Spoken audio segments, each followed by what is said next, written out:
ఏకాదశి మీరు చూడండి, తిరుపతి పట్టదు, శ్రీశైలం పట్టదు, భద్రాచలం పట్టదు, దేశంలో ఏ గుమ్మమో పట్టదు, మొత్తం అందరూ అక్కడే ఉంటారు. ఆ రోజు మహాపుణ్యం చేసిన పాపాలన్నీ పోతాయి. అంటే అన్ని పాపాలు చేశాడనమాట ఈయన.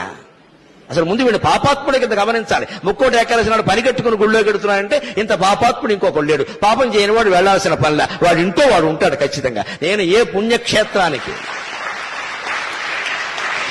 ఏ పుణ్యక్షేత్రానికి, ఏ పుణ్యతీర్థానికి, ఏ పుణ్యతిథి నాడు నేను వెళ్ళాను. ఎందుకంటే నేను ఏ పాపము చేయలేదు, పోవలసినవి ఏం లేవు. నాకు అవసరం లేదు వెళ్ళవలసిందే. ఈ పిచ్చి వదులుకోండి దయచేసి.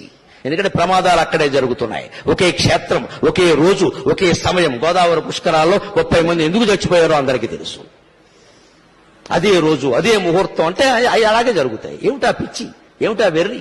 ముక్కోటి ఏకాదశి నాడు పెడతారా? మర్నాడు వెళ్ళండమ్మా, 3 రోజులు అయ్యాక వెళ్ళండమ్మా. విష్ణుమూర్తి ఏమైనా కోప్పడతాడా? ఉత్తర ద్వారం నుంచే వెళ్ళాలి, తలుపులు బద్దలైపోవాలి.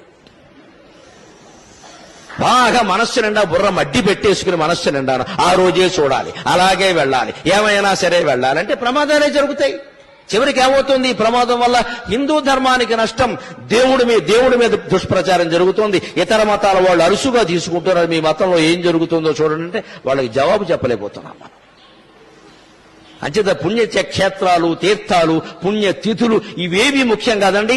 శరీరాన్ని మించిన క్షేత్రం లేదు, మనస్సును మించిన తీర్థం లేదు. సత్ప్రవర్తన కలిగి ఉంటే నువ్వే ఒక పుణ్యక్షేత్రం, నీకు నువ్వే ఒక పుణ్యతీర్థం. అటువంటి మానవత్వాన్ని నింపడానికి, సాటి మనుషుల పట్ల సానుభూతితో ప్రవర్తించడానికి, పరోపకారమే జీవితంగా బతకడానికి ఈ నా ప్రసంగం ఏమాత్రం ఉపయోగపడినా నేను ధన్యుణ్ణి. నాకు ఈ 4 మాటలు నేర్పిన మా అమ్మ ధన్యురాలు.